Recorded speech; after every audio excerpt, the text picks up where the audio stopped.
Alors premièrement, on se rend compte que ici l'image derrière est assez saturée. Si on compare les deux ici, vous voyez que l'image d'avant-plan n'est pas très saturée. Les bleus ici sont assez désaturés. Donc pour s'en rendre compte, on va utiliser l'outil pipette ici. On va l'utiliser avec une moyenne pour échantillonner plusieurs pixels d'un coup. Donc là, je vais utiliser par exemple une moyenne de 51 par 51 et je vais échantillonner cette zone ici. Donc là, vous voyez que dans notre couleur ici, la saturation est à 20%. Si je vais regarder ici dans la zone de mon ciel, vous voyez que la saturation est à 70%. Donc on a vraiment une grosse différence de saturation entre les deux images. Et donc on va remédier à cela avec un calque de réglage, donc un outil ici teinte saturation. Donc je vais l'ajouter directement à partir de l'icône ici. Et donc là, c'est important vraiment ici, par contre, de travailler en mode non destructif parce qu'on va faire plusieurs corrections les unes par rapport aux autres et des fois, il se peut que une correction nous amène à modifier une autre correction. Donc si par exemple, on commence par réduire la saturation et après on joue avec les niveaux, en jouant avec les niveaux, il se peut qu'on ait à revenir sur notre réglage de saturation. Et donc si on y va de façon destructive en passant ici par le menu image, réglage et en appliquant directement la saturation, vous voyez que, enfin vous allez voir qu'on ne peut pas revenir en arrière et que ça va donc être problématique. Alors je crée mon calque ici teinte saturation et je vais réduire la saturation pour essayer de l'ajuster à mon image en avant-plan. Donc là on y va vraiment à l'œil, hein, ça n'a pas besoin d'être scientifique, c'est vraiment à vous avec votre œil d'essayer d'ajuster les teintes et la luminosité ainsi que la saturation pour ajuster nos deux images l'une par rapport à l'autre. Donc voilà ici pour la saturation, ça me semble pas mal. On a aussi ici un problème sur notre image à l'avant-plan, donc celle-ci, qui est que les zones d'ombre sont assez sombres. Vous voyez qu'ici on a du bleu assez sombre qui ne correspond pas forcément à un ciel de début d'après-midi comme celui-ci. Donc on va remédier à ça encore une fois avec un calque de réglage. Donc là je vais utiliser un calque de niveau.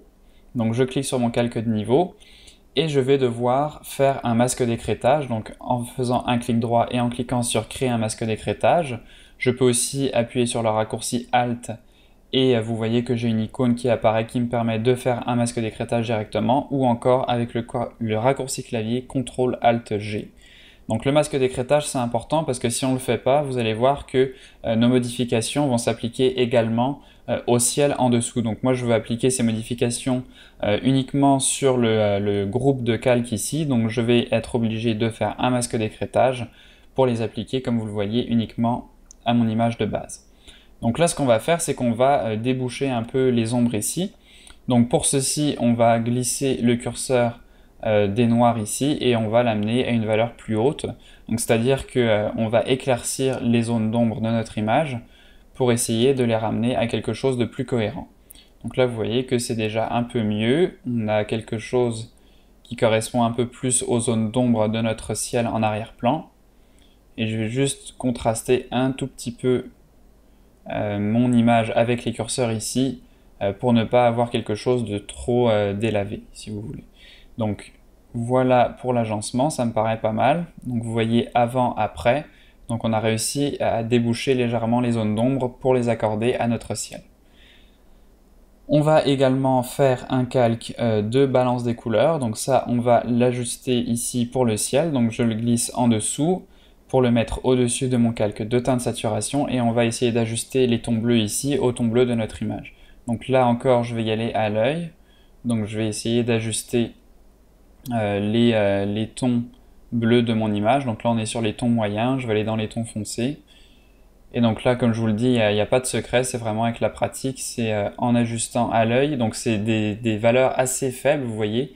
C'est assez subtil, mais c'est souvent ce qu'on veut. On veut pas aller, vous voyez, si on va trop dans les valeurs extrêmes, ça devient assez saturé et c'est pas vraiment ce qu'on veut. Donc nous on va y aller vraiment légèrement. Donc vous voyez que là on a enlevé un peu de jaune dans notre image. Si vous zoomez ici, vous voyez que ça c'est ce qu'on avait, avant et ça c'est ce qu'on a maintenant. Donc la différence est très faible, mais c'est vraiment une somme comme ça de petits ajustements qui va faire qu'à la fin on va avoir une image uniforme. Alors maintenant, on va s'occuper de la petite ligne ici. Maintenant qu'on a fait les corrections colorimétriques sur nos images, on va supprimer cette petite bande noire ici qui est assez désagréable. Donc pour ce faire, je vais sélectionner les pixels à l'intérieur de mon masque de fusion ici. Donc j'appuie sur CTRL et je clique sur la vignette. Donc ça va avoir pour effet de récupérer la sélection de mon masque de fusion.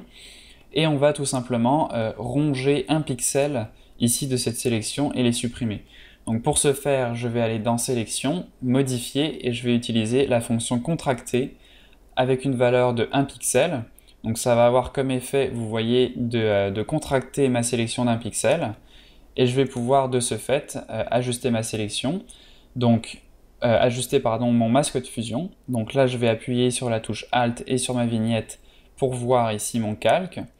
Et donc ce qu'on veut faire, c'est ici tous les pixels qui sont ici, on veut les rendre noirs. Donc là, actuellement, ma sélection, elle comprend tous les pixels blancs ici. Donc si je prends mon outil pinceau pour s'en rendre compte, vous voyez que quand je dessine à l'intérieur de cette zone et je ne peux pas dessiner à l'intérieur de la zone ici puisqu'elle n'est pas dans ma sélection.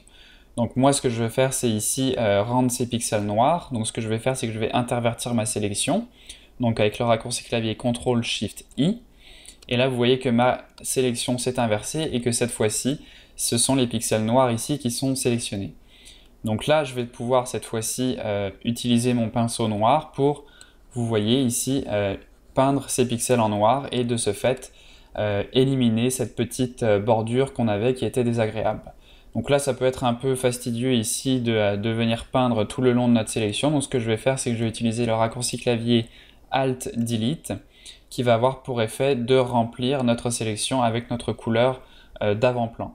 Je peux aussi aller dans le menu édition ici avec l'option remplir pour lui dire de remplir ma sélection avec la couleur de premier plan. Donc si je fais OK, vous voyez que ça a exactement le même effet. Moi j'aime bien utiliser les raccourcis clavier, donc c'est pour ça que je vous les donne puisque je trouve que c'est une manière d'aller vraiment plus vite dans notre travail. Là, vous voyez par la même occasion qu'on a des petits pixels ici qui sont noirs, donc je vais en profiter pour les effacer, donc avec du blanc, donc j'appuie sur X pour changer ma couleur, et je vais dessiner sur ces pixels ici pour les enlever de ma sélection. Là aussi, on a des petites parties comme ça qui sont en trop, donc j'en profite ici pour améliorer mon masque, tant que je le vois, voilà, donc là, vous voyez ici, on avait des petits pixels noirs, donc je dessine dessus, pour les enlever de mon masque de fusion. Donc là, on n'a pas besoin de transformer par la suite ce tracé blanc ici, ces pixels blancs, pardon, en sélection, puisqu'on dessine directement dans notre masque de fusion. Donc à la différence de tout à l'heure où on était en train de dessiner dans une couche, là on est directement dans notre masque de fusion. Donc si j'appuie sur Alt et que je clique sur la vignette, pour revenir avant, vous voyez que si je dessine directement dans ce masque, eh bien vous voyez que ça vient directement affecter nos pixels. Donc pas besoin de convertir ce masque en sélection par la suite. Et donc là, vous voyez qu'on a réussi à enlever la petite bordure de pixels noirs qui était en trop et que maintenant on a quelque chose de beaucoup plus agréable. Alors on a encore un effet d'escalier ici qu'on va pouvoir corriger en allant ici dans les options, donc avec la fenêtre propriétés. Donc si vous n'avez pas cette petite icône ici, vous pouvez aller dans fenêtre et afficher les propriétés. Et vous voyez qu'ici on a la possibilité d'ajouter un contour progressif à notre masque de fusion. Donc je vais être très vigilant là-dessus, il ne faut pas le mettre trop parce que vous voyez que si on commence à mettre un contour progressif trop important, eh bien on se retrouve avec une autre bande noire. Donc moi je vais y aller très légèrement avec une valeur de par exemple 0,5 et vous voyez que ça permet de lisser très légèrement notre bordure pour l'agencer un peu mieux avec notre arrière-plan. Donc là on a vraiment un très beau masque de fusion ici, vous voyez que c'est assez transparent. On a vraiment réussi à remplacer notre ciel sans que ça dérange. Donc vous voyez ici c'est un beau remplacement de ciel qu'on vient d'effectuer avec l'image ici qu'on a modifiée à l'avant-plan. Donc pour voir le avant-après, on va utiliser les compositions de calque. Alors les compositions de calque, on peut y accéder en allant dans les fenêtres ici, en cliquant sur composition de calque. Vous voyez que pour l'instant je n'ai aucune composition de calque, donc je vais en créer une. Et donc je vais l'appeler image retouchée. Vous voyez qu'on peut sélectionner plusieurs options, donc par exemple la position, l'aspect des calques et la visibilité. Moi je veux juste agir sur la visibilité et non la position, donc je vais uniquement garder la case visibilité de cocher, j'appuie sur OK, et je vais créer une nouvelle composition de calque que je vais appeler image de base. Encore une fois, là, juste avec la visibilité de cocher, j'appuie sur OK. Et ce que je vais pouvoir faire, c'est désactiver en fait donc, la visibilité de mes calques et l'enregistrer dans cette composition de calques. Donc là, je vais désactiver tous les calques qui sont en trop, donc tous les calques qui ont servi à la retouche de l'image.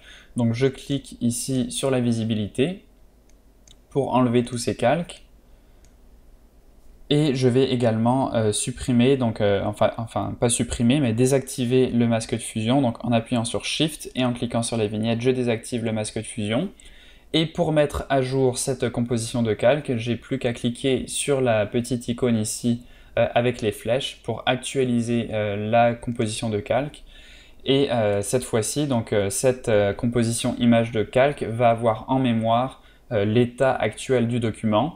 Si je reviens ici sur l'image retouchée, donc je clique dessus et je clique sur la petite icône pour la réactiver, vous voyez que je reviens à l'état d'origine, donc l'état dans lequel on a créé cette composition de calque qui comprenait la visibilité de tous mes calques ici. Donc ça me permet facilement de voir en fait plusieurs états de mon document avec des états de visibilité ici différents pour chaque calque.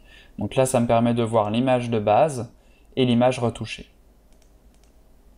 Donc vous voyez qu'on a vraiment fait beaucoup de travail ici. On a quand même une petite dizaine de calques au final. On a réussi à rester assez organisé, donc on peut continuer de s'organiser ici en faisant plusieurs groupes. Donc je vais refaire un groupe ici que je vais appeler ciel. Et donc là on a l'image de base retouchée, le ciel, et une petite correction de niveau ici qu'on a en plus. Donc on pourrait refaire un groupe si on veut pour ici rappeler ça image de base retouchée. Alors image de base retouchée, voilà comme ceci. Et on aurait donc vraiment ici le ciel qu'on peut donc activer, désactiver, et notre image de base avec à l'intérieur les retouches, donc qui nous ont permis d'enlever le skieur et les traces de pas, ainsi que la correction de niveau qui sont contenues donc à l'intérieur de ce groupe. Donc voilà pour ce premier TP avec cette première correction d'image. Donc j'espère que ça vous a permis de mettre en pratique une certaine partie en fait des outils qu'on a vus dans les parties théoriques et de commencer à vous introduire à la retouche concrète d'images dans Photoshop.